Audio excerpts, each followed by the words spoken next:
Assalamualaikum warahmatullahi wabarakatuh. Perkembangan peradaban dan ilmu pengetahuan pada masa Daulah Abbasiyah. Selama beberapa dekade pasca berdirinya pada tahun 132 Hijriah atau 750 Masehi, Daulah Abbasiyah berhasil melakukan pengawalan atas wilayah-wilayah yang mereka kuasai. Era kepemimpinan Khalifah kedua, Abu Ja'far bin Abdullah bin Muhammad al-Mansur menjadi titik yang cukup krusial dalam proses stabilisasi kekuasaan ini.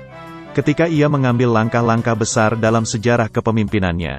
Termasuk diantaranya adalah memindahkan ibu kota dari Al-Anbar ke Baghdad sebagai ibu kota baru yang kemudian menjadi pusat kegiatan ekonomi, budaya dan kegiatan keilmuan.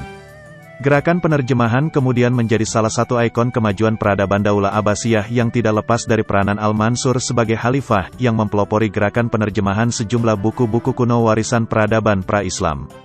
Demikian dengan gerakan pembukuan dan kodifikasi ilmu tafsir, hadis, fikih, sastra serta sejarah mengalami perkembangan cukup signifikan di era Al-Mansur pula. Adapun indikator kemajuan peradaban Daulah Abbasiyah ditinjau dari beberapa aspek yang berkembang yaitu A. Perkembangan ilmu keagamaan. Di bidang ilmu-ilmu agama, era Daulah Abbasiyah mencatat dimulainya sistematisasi beberapa cabang keilmuan seperti tafsir, hadis dan fikih. Khususnya sejak tahun 143 Hijriah, para ulama mulai menyusun buku dalam bentuk yang sistematis baik di bidang ilmu tafsir, hadis maupun fikih. Adapun tokoh-tokoh ilmuannya sebagai berikut. 1. Di bidang ilmu tafsir. Pada masa ini ilmu tafsir menjadi ilmu mandiri yang terpisah dari ilmu hadis. Buku tafsir lengkap dari surah Al-Fatihah sampai Anas juga mulai disusun. Pertama kali yang melakukan penyusunan tafsir lengkap adalah Yahya bin Ziyad Ad-Dailami atau yang lebih dikenal dengan sebutan Al-Faro. Tapi luput dari catatan Ibnu An-Nadim bahwa Abdul Razak bin Hammam Al-Sanani yang hidup sezaman dengan Al-Faro juga telah menyusun sebuah kitab tafsir lengkap yang serupa. 2. Di bidang ilmu fikih. Ilmu fikih pada zaman ini juga mencatat sejarah penting, di mana para tokoh yang disebut sebagai 4 imam mazhab fikih yang hidup pada era tersebut, yaitu Abu Hanifah, Malik bin Anas, Imam Asy-Syafi'i dan Ahmad bin Hambal. 3. Di bidang ilmu hadis. Ilmu hadis juga mengalami masa penting khususnya terkait dengan sejarah penulisan hadis-hadis Nabi yang memunculkan tokoh-tokoh seperti Ibnu Juraij, Malik bin Anas, juga Al-Rabi bin Sabih, dan Ibnu Al-Mubarak. Selanjutnya pada awal-awal abad ketiga, muncul kecenderungan baru penulisan hadis Nabi dalam bentuk musnad.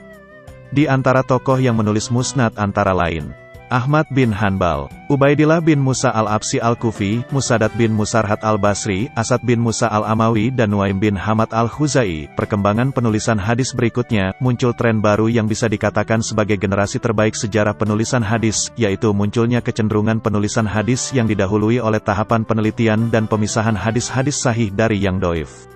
Sebagaimana dilakukan oleh Al-Bukhari, Muslim, Ibnu Majah, Abu Dawud, At-Tirmizi, serta An-Nasai. 4. Di bidang ilmu sejarah. Disiplin keilmuan lain yang juga mengalami perkembangan cukup signifikan pada era Abbasiyah adalah ilmu sejarah, yang awal penulisannya dilakukan oleh Ibnu Ishaq dan kemudian diringkas oleh Ibnu Hisham. Selanjutnya muncul pula Muhammad bin Umar al-Waqidi yang menulis buku berjudul At-Tarikh Al-Kabir dan Al-Maghazi. Buku yang pertama dinyatakan hilang, meski isinya masih direkam oleh sejarawan At-Tabari, 838 Hijriah atau 923 Masehi.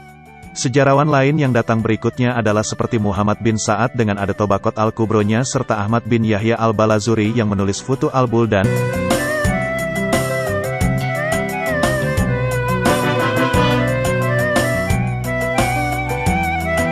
B. Perkembangan peradaban dan ilmu pengetahuan. 1. Bidang sosial budaya. Di antara kemajuan dalam bidang sosial budaya adalah terjadinya proses akulturasi dan asimilasi masyarakat. Seni arsitektur yang dipakai dalam pembangunan istana dan kota-kota, seperti pada Istana Khosrut Zahabi, dan Khosrul Khuldi, sementara bangunan kota seperti pembangunan kota Baghdad, Samara dan lain-lainnya. Kemajuan juga terjadi pada bidang sastra bahasa dan seni musik. Pada masa ini lahir seorang sastrawan dan budayawan terkenal, seperti A. Abu Ali Al-Hasan bin Hani Al-Hakami atau yang dikenal dengan panggilan Abu Nawas, B. Abu Atahiyah, C. Al-Mutanabi, D. Ibnu Muqaffa dan lain-lainnya. Karya buah pikiran mereka masih dapat dibaca hingga kini, seperti kitab Kalilah wa Dimah. Tokoh terkenal dalam bidang musik yang kini karyanya juga masih dipakai adalah sebagai berikut: A. Yunus bin Sulaiman, B. Khalil bin Ahmad, C. Abu Nasir. Muhammad bin Al-Farah bin Uslak Al-Farabi, pencipta teori musik Islam. D. Ishaq bin Ibrahim Al-Mausuli yang telah berhasil memperbaiki musik Arab Jahiliyah dengan sistem baru. Buku musiknya yang terkenal adalah Kitab Al-Hanwa Al-Angham, buku not dan irama. Beliau sangat terkenal dalam musik sehingga mendapat julukan Imam Al-Mughaniyin atau Raja Penyanyi.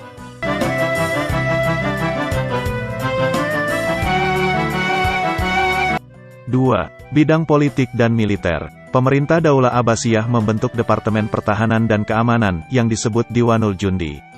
Departemen ini yang mengatur semua yang berkaitan dengan kemiliteran dan pertahanan keamanan. Pembentukan lembaga ini didasari atas kenyataan politik militer, bahwa pada masa pemerintahan Daulah Abbasiyah, banyak terjadi pemberontakan dan bahkan beberapa wilayah berusaha memisahkan diri dari pemerintahan Daulah Abbasiyah. 3. Bidang ilmu pengetahuan. Melalui proses penerjemahan filsafat Aristoteles dan Plato, muncullah para filosof muslim yang di kemudian hari menghiasi khazanah ilmu pengetahuan Islam. Di antara filosof yang terkenal pada masa pemerintahan Daulah Abbasiyah adalah A. Abu Yusuf Yakub Ibnu Ishaq Al-Saba Al-Kindi, B. Abu Nasir Al-Farabi, C. Abu Ali Al-Husain bin Abdullah bin Sina atau dikenal dengan Ibnu Sina, D. Abu Bakar Muhammad bin Yahya bin Asai At-Tujibi bin Bajah, E. Abu Bakar Muhammad bin Abdul Malik bin Muhammad bin Tufail Al-Qaisi, F. Abu Hamid Muhammad bin Muhammad Al-Ghazali.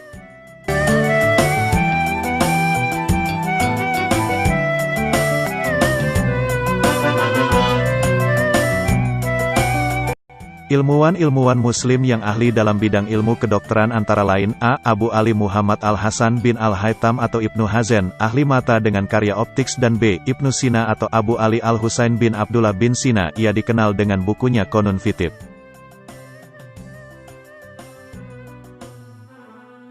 Ilmu kimia juga termasuk salah satu ilmu pengetahuan yang dikembangkan oleh kaum muslimin.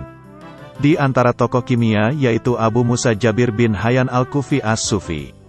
Dalam bidang matematika dan sains, ilmuwan yang terkenal sampai sekarang adalah Abu Ja'far Muhammad bin Musa Al-Hawarizmi dengan bukunya Al-Jabar wa Al-Mukabala, yang merupakan buku pertama sesungguhnya ilmu pasti yang sistematis. Dari bukunya inilah berasal istilah aljabar dan logaritma dalam matematika. Bahkan kemajuan ilmu matematika yang dicapai pada masa ini telah menyumbangkan pemakaian angka-angka Arab dalam matematika. B. Abu Al-Abbas Ahmad bin Muhammad bin Kathir Al-Fargani, C. Abu Raihan Al-Biruni. Dalam bidang sejarah, ulama yang terkenal antara lain yaitu A. Muhammad bin Ishaq bin Yasar, B. Abu Muhammad Abdul Malik bin Hisham bin Ayub Al-Himyari Al-Muwafiri Al-Basri, Ibnu Hisham, C. Abu Abdullah Muhammad bin Umar Al-Waqidi, D. Abdullah bin Muslim bin Qutaibah Al-Dainuri Al-Marwazi, Ibnu Qutaibah, E. Abu Ja'far Muhammad bin Jarir bin Yazid bin Kasir bin Galib Al-Amali At-Tabari. Dalam bidang ilmu bumi atau geografi, ulama yang terkenal A.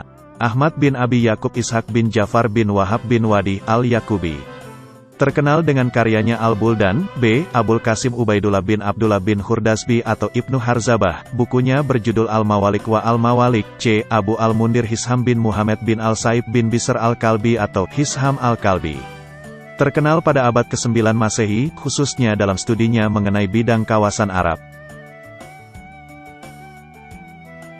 Dalam bidang astronomi, tokoh astronomi Islam pertama adalah Muhammad bin Ibrahim bin Habib bin Samra bin Jundab Al-Fazari atau Al-Fazari, dikenal sebagai pembuat astrolab atau alat yang pergunakan untuk mempelajari ilmu perbintangan pertama di kalangan muslim. Selain Al-Fazani, ahli astronomi yang bermunculan di antaranya adalah Muhammad bin Musa Al-Hawarizmi, Al-Fargani, Al-Batiani, Al-Biruni, dan Abdurrahman As-Sufi. Para ilmuwan muslim telah banyak meninggalkan warisan ilmu pengetahuan dan peradaban terhadap dunia. Hal tersebut tidak hanya dinikmati umat Islam, namun juga seluruh umat manusia di seluruh dunia. Karya-karya ilmuwan muslim banyak yang diadopsi, diterjemahkan dan diambil manfaatnya untuk kemaslahatan umat manusia. 4. Bidang pembangunan dan tempat peribadatan. Di antara kota pusat peradaban Islam pada masa Daulah Abbasiyah yang cukup terkenal adalah Baghdad dan Samara. Baghdad didirikan oleh Khalifah Abu Ja'far al-Mansur terletak di tepi sungai Tigris. Samara terletak di sebelah timur kota Tigris kurang lebih 60 km dari Baghdad. Suasana kota sangat nyaman, indah dan teratur. Nama Samara diberikan oleh Khalifah al-Mansur. Di antara bentuk bangunan yang dijadikan sebagai pusat-pusat pendidikan adalah sebagai berikut: A. Madrasah An-Nizamiyah.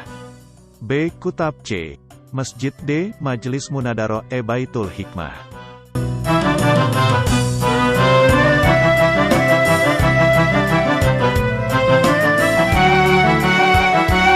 Demikian video penjelasan tentang perkembangan peradaban dan ilmu pengetahuan pada masa Daulah Abbasiyah. Semoga dapat difahami dan dimengerti. Tetap dukung channel ini dengan menekan tombol subscribe. Sampai jumpa di video berikutnya. Syukron kasiron ala ihtimamikum. Wassalamualaikum warahmatullahi wabarakatuh.